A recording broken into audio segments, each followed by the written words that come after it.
yeah, clearly they want to control the sexual content so they can use it to sell.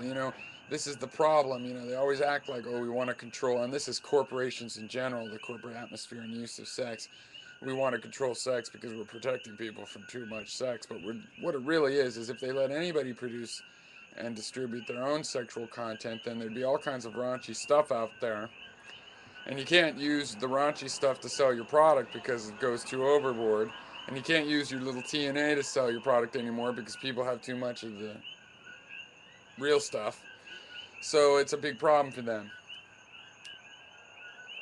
And yeah, that thing, I mean, minutes and minutes of just naked swimsuit models, but they were painted. And that's good enough in that case. But the fact that it's just a cartoon drawing, or it's just some guy standing there, or it's not that revealing, and also they have all the booty shaking videos are still up, right? They come up all the time in weird contexts, feminism, and then there's like what I think feminism booty shaking video to the some rap song called feminism. I mean, it's just crazy.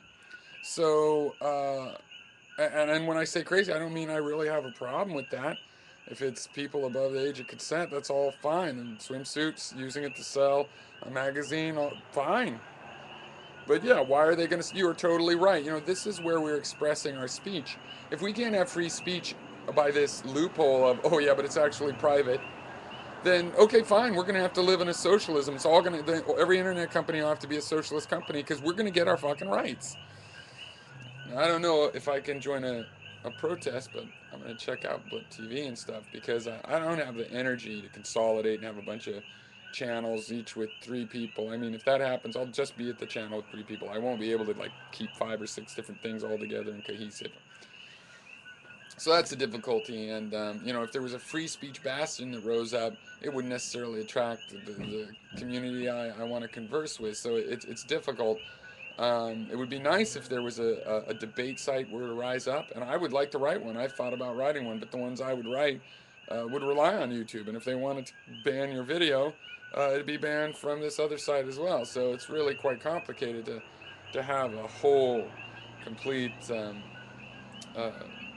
completely free uh, debate and free speech uh, platform to, if you have to build it yourself.